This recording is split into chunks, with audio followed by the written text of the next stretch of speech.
Thanks very much, Katrina. And wow, isn't it absolutely fantastic to be here again after 2019, the last time we were all here in person. That queue out the front getting our lanyards just told me how important this conference is, and particularly how important today is with the three themes that are being presented. So, yes, I do have something there, and I've been told the green button is actually what moves everything forward. So I hope that's actually readable up there for you guys. I have the problem that if I put my glasses on, I can read. Actually, no, I can't even read that. Sorry, I'm going to take them off. And that does mean that I can actually see yourselves. Look, for me, this is an incredibly important and an unbelievably moving topic.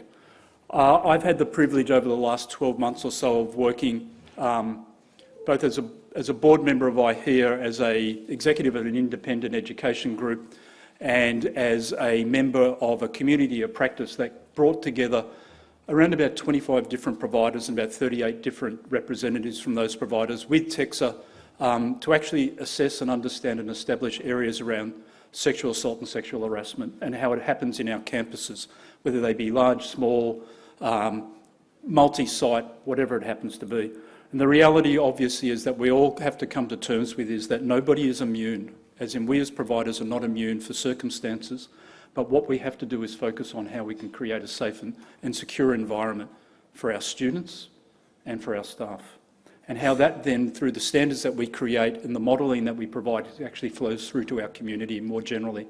And hopefully that then becomes a flagship as a nation for other countries around the world. Because as Katrina said, the issue is not ours alone. The issue is absolutely a global issue. It has been around for too many centuries, and it's time we as sophisticated, educated, modern people stood up and said enough's enough. So on that sort of platform, that's where I'm working from today. I'm not going to apologise for some of my comments up there, but unfortunately Australia is still quite a misogynistic society. It is real, I mean, yeah, chuckles and smiles, but it is. If you look at our parliaments, if you look at our executive leaderships in corporations, if you look at our manufacturing sector, if you look at agriculture, if you look at tourism, if you look at education, it is phenomenally dominated by males. Males who still, I know it's probably going to upset people, still wear suits, some of them even with ties and lace-up shoes, and they don't colour their hair, and they lead on with the values that they inherited from their forefathers, and I stress that, forefathers, and those values from their forefathers before them, going back 230 odd years. And we can only go back 230 odd years because that's when we invaded the country. And that's when we decided not to take the values of a peaceful society, 246 peaceful societies around the country which had not had and still do not have any record of conflict and violence across communities, something that we need to understand and draw back on. And it's only with European invasion that has actually become an issue, domestic violence and alcoholism. So we need to learn how our behaviours actually flow back to others who didn't have those behaviours before us. So with that point made, I think we really need to take the point on the top on the left-hand side. Every student, indeed every staff member, has a right to be safe, and they should expect to be safe. The key word there is expect. If you don't expect that it's going to be safe, why are you going to go there? Why are you going to put yourself in that environment? Why are you going to engage when you are there? What are you going to be doing? You're looking over your shoulder constantly. And that's not a great environment to be in. For me, as a person growing up, I spent too much of my life that way. You might have guessed, maybe from my voice, that I started life a different gender to what I stand here before you today. And violence, unfortunately, is part of that journey. As it says up there, why am I passionate? Because I've been there, I've experienced it. I've seen it, I've seen the damage, I've seen the pain, I've felt the damage, I've felt the pain. And it's not fair. I'm not saying it because I'm seeking sympathy, I'm saying it because why should anybody in 2022 in Australia go through what I might have gone through in 1960 and 1970 and 1980? Yes, I am actually that old. Why should we care? Simple. As it says there, as a self-respecting human being, why wouldn't we care about somebody else's safety and well-being? One of my colleagues in the room today, and she'll be up on the stage later, we were literally just talking about that as we had lunch. You can call yourself educated, you can call yourself intelligent, but until you translate that and transfer that across to empathy, engagement, humanity, compassion, how you engage with other people, then you're not an educated or an intelligent person. If you can't engage positively with acknowledgement and acceptance, if you can't show compassion and concern, if you can't be passionate about your safety and everybody else's, you are not an educated or an intelligent person. It's that simple. So, well, that didn't work. Okay, so the sort of framework that I've been playing around with for a number of years now, and look, at my professional background, I started off in schools, senior secondary, and then K to 12, or actually it was P to 13. At one point I ended up as a college counsellor in a boys' school in Sydney that had never had a counsellor, and they were turning 100 years old that year. They never had a problem. I coped with that role for 3 years before I almost had a breakdown and realised I had to walk away out of that environment to protect my own well-being. Affluence does not make you immune to domestic violence and sexual assault and sexual harassment and bullying. It just means it's easier to hide because nobody expects it to be there. Now let's think about probably, 60? 2/3 of our students come from affluent backgrounds. The other third don't necessarily so. Let's think about what is the profile of the students and the staff that we have in our institutions who actually talk to us about harassment and assault and actually say, please help me. Probably 2/3 from the less privileged background and the other third from the most privileged background.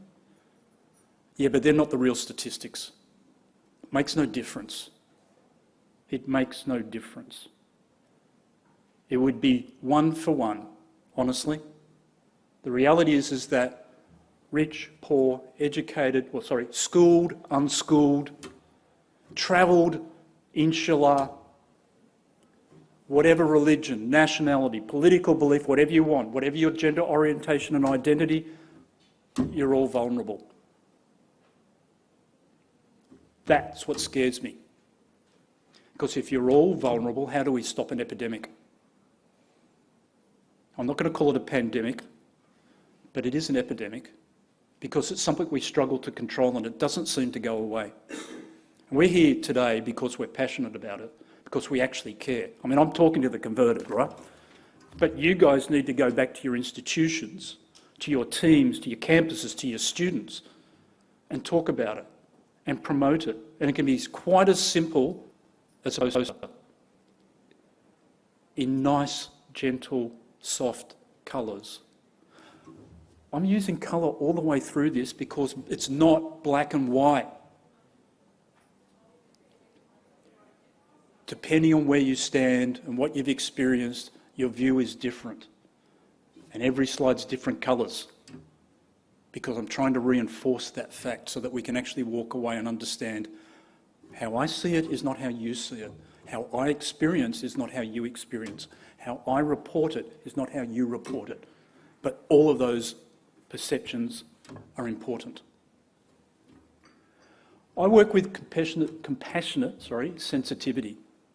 We need to be sensitive and we need to be compassionate. But sometimes being compassionate requires you to be a little bit contained and controlled in your sensitivity. Because unfortunately, if you're dealing with an issue, you can't shift from compassionate to passionate. As soon as you do that, you actually miss the engagement. It means that you're no longer able to support. It means that you're part of the journey of the victim or the accused. And don't forget those people. Because sometimes people are accused for things they didn't do or things they don't understand. We are a multicultural society. Not everybody who comes to our institutions has the same cultural background and same social mores, etc., that we expect of them. And sometimes we need to help them understand that behaviour is not appropriate, and that behaviour is not appropriate, but that behaviour is appropriate.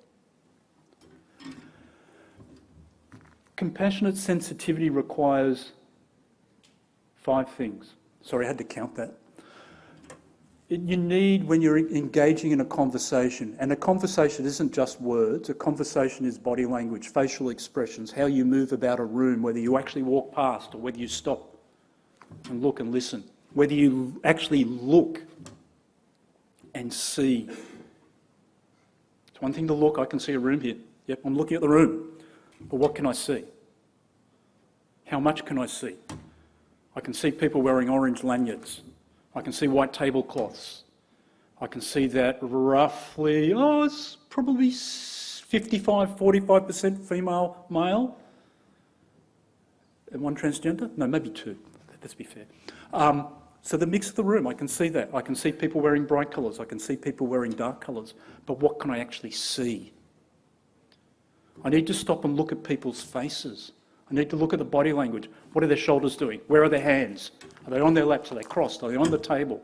Are they actually relaxed? Are they lounging? Are they leaning back in their chair? I need to see those things so that I can understand how to behave with compassionate sensitivity. Obviously, it's equity. Everybody's important. It's not equality, it's equity. And equity means that if you've been perceived as less important, you need a bit more to bring you up to become important. Because everybody should be important. Every thought, every feeling, every emotion is important. So it's equity. And along with that goes respect.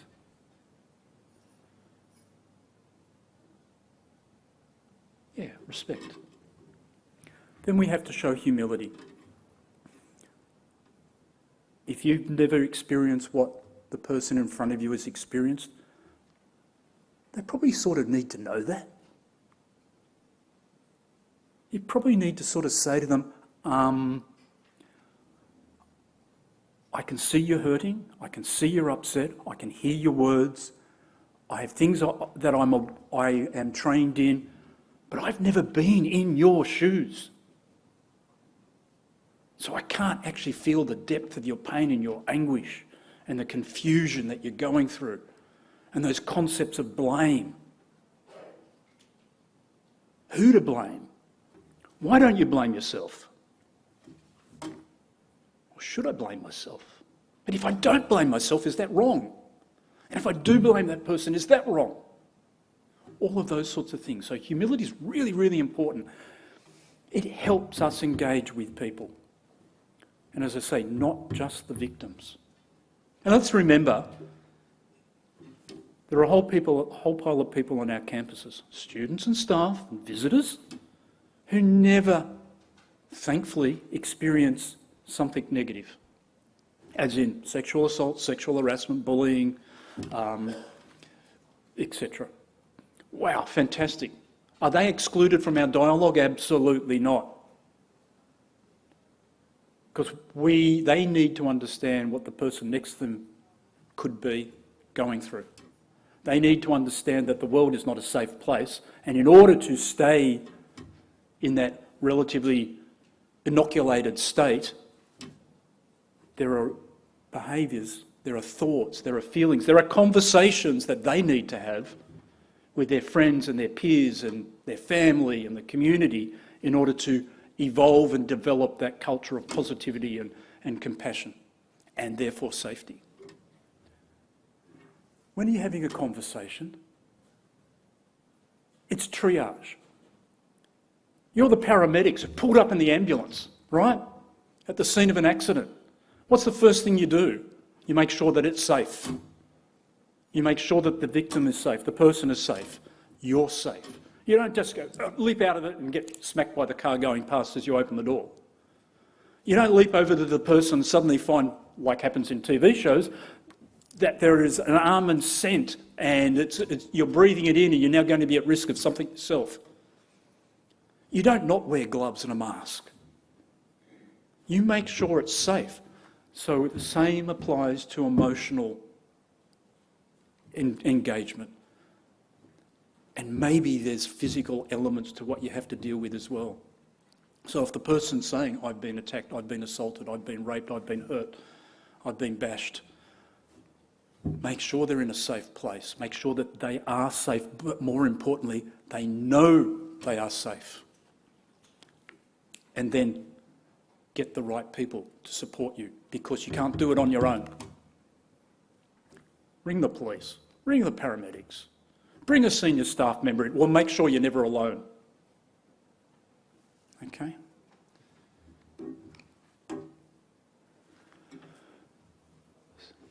The other things to think about, I'm not going to run through all of them because I've probably implied it already, but you do need to take into consideration when you're going to speak, what you're going to speak about, who's the person speaking and why. And this applies to engagement with individuals, it applies to orientation sessions with new students and staff. Who's going to talk about this topic? And why are they going to talk about it? How are they going to talk about it? What is the tone of their voice? If I stand there at an orientation and say, you will behave, you will not harass, I don't think that sends the right message. But if I say in an orientation session, in our society we need to respect each other, and we need to show kindness and compassion, I'm hoping that might be received better. You've got to remember who the audience is. You've got to think about gender. You definitely have to assume somebody in your audience has been through something they don't want to talk about. And it doesn't have to be a sash topic. And it doesn't have to be directly attributed to them. And that could be a trigger. I have a son who can't look at jacarandas when they're in flower. Consequently, he never goes to the inner west of Sydney, he doesn't come to Melbourne, and he doesn't go to Grafton, because it's a trigger. And it sends him off really badly. You have to think about the choice of words. What words do you say? If I stand in front of a first-year university group, or higher education institution or university college group, and I say, guys, in this place we don't really tolerate and accept sexual assault and sexual harassment, and they're looking at me and going, what's the difference? What do you mean? You mean that stuff happens? Oh my God, I never thought about that. But if I talk about, once, as I said before, respect, compassion, kindness, being gentle, not invading people's spaces, acknowledging them for who they are, it makes it a little bit easier for them to understand what we're talking about. It makes it easy to then contextualise it. And then, of course, what happens if somebody's upset? Do we stop the presentation? And I'm guessing there are people in the room now whose tummies are jumping and flipping and turning over because there are things in their life that this is making them remember. I know that's happening to me. But no, you don't actually change or stop what you're talking about. You might change the way that you're talking about it, the pace, the tone, the volume, your body language. You might move away from the lectern, for example. You might move down into the audience so that you become a part of them. But how do we create a culture of safety first? Well, yep, there's a whole pile of stuff up there on the screen. The reality is, safety first, it's not a culture. You can't have a culture of safety first. It should be part of our lives. It should be how we live our life. Safety first for everyone. Yes, we might need to enculturate it, but it doesn't make it the culture. It doesn't overwhelm everything else about an institution's culture, unless that culture of the institution is highly negative or aggressive or assertive. And I could name some university accommodation colleges back in the 1940s, 50s, 60s, 70s, 80s, 90s, which were incredibly negative environments. I won't do that though. But it is not about culture. It is about how you engage with the person next to you. How many of you actually know the person sitting next to you right now, before you walked into the room? I mean on both sides and opposite you. Have you thought about their safety during this little presentation? Have you thought about them? How they're feeling? What might happen to them if they walk out of the hotel later today? If they go out to dinner tonight? If they use an airport toilet tomorrow? That's safety first. It's not something that just families think about, or institutions think about, or groups of people think about. It's what every human being on this planet thinks about. Just 1 minute, please. Thank you. At iCollege, big, large private provider, about 15,000 students around the country, about 10,000 international students, the rest domestic. We run a program for staff and students alike, employee assistant program, student assistant program, free counselling. We run it through a third party so that we can keep it at arm's length from us, so that we can't influence it in any way or form whatsoever. We don't direct the students to it, we just make it available to them. Posters everywhere. And we've got 10 or 11 campuses, anything from like a 4-room campus to half a building in, Spencer Street. It's on their learning management system homepage, etc. It's just there. It's for staff and it's for students to use, to access. And we get a pretty good uptake. We'd love to see it taken up even more. We'd love to find ourselves in a position where we had to invest another 100 or 200,000 a year into the service because it was so well used. But we're actually getting a pretty good uptake. But the fact is that we keep it arm's length from us, so it's safe. During orientations, as I mentioned, we do talk about this stuff, whether it's staff or students. We want them to be aware. We run a whole pile of, I particularly, especially over the past few years, ran a whole pile of accidental counselling workshops for our staff. We've also put them through mental health first aid and a whole pile of things like that. The more we can upskill people to just simply understand, not to go out and become a counsellor or a mental health first aid practitioner, help them understand, help them become compassionate, help them think about safety, the more likely we are to create a safe environment. I know we're going to have some questions later. There's a Q&A time, so I ask you to think about, jot down whatever it is you'd like to ask. A closing comment, all students and staff have a right to be safe. Thank you.